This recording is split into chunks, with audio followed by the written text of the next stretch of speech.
আজকে আমি রান্না করবো আলু দিয়ে মুরগির মাংস। এই যে আলু মাখিয়ে ধুয়ে রাখছে, আমি আবার একটু পানি দিয়ে রাখবো।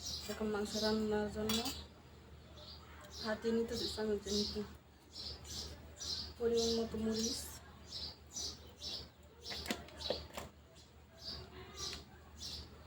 আদা রসুন বাটা হাত দিয়ে নিতেছি, স্বাদ মতো লবণ, দেশি হলুদের গুঁড়া বাড়িতে আছে, এই জন্য একটু কালো কালো,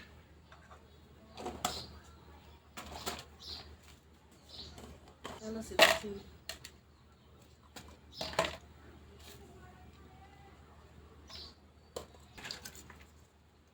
একবারে ধুয়ে মেয়ে নিতেছি, রেডি করে পাক করে বসে বসে রান্না।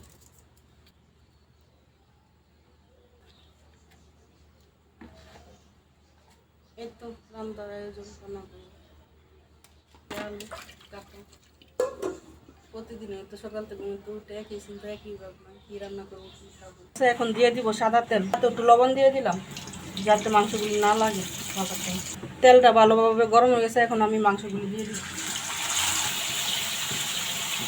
ঢাকা শহর জুড়ে একটাই সমস্যা, গ্যাস থাকে না, গ্যাসের জন্য ঠিক মতো রান্নাও জানা জন্য 2 পিস মাংস ভাজলাম, সাথে একটু পেঁয়াজ দিয়ে দিলাম। 2 পিস মাংস দিয়ে নিয়ে ভাজতে হবে।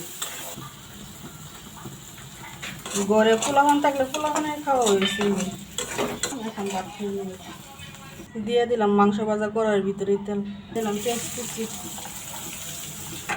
পেঁয়াজগুলো ভাজা হয়ে গেছে। এখন আমি বাটা মরিচ দিয়ে দিব, সব কিছু একসাথে রাখলাম। এখন ভালোভাবে নেড়ে চেড়ে মিশিয়ে নিই।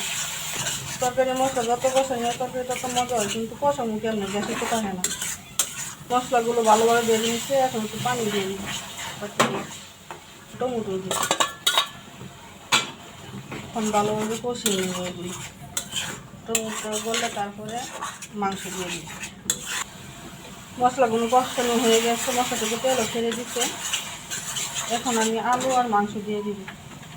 আলু দিয়ে আজকে বাঁচতে পারি না গ্যাসের জন্য, গ্যাসের বিলটা ঠিকই মাস শেষে রয়ে যায়, আর রান্না খাওয়াও না গ্যাসের জন্য। মাংসটাও দিয়ে দিলাম। ওরা কি অনেক কিছু ভালো হয়, এই জন্য তরকারিটা কেমন হয় আজকে, আলু ভাজা হয়নি, মাংস ভাজা হচ্ছে, তো বলতে পারি না আজকে তরকারিটা কেমন হয়। আজকে তরকারিটা মন মতো হইলো না গ্যাসের জন্য, গ্যাসের জন্য কোনো কিছু মন মতো করে খাওয়া যায় না। এখন আমি পরিমাণ মতো জল দিয়ে দিই, এই তো পরিমাণ মতো জল দিয়ে দিলাম। তরকারিটা জাল হলে তারপরে জিরার গুঁড়া দিয়ে নামিয়ে নিই। এখন আমি জিরার গুঁড়া দিয়ে দিই,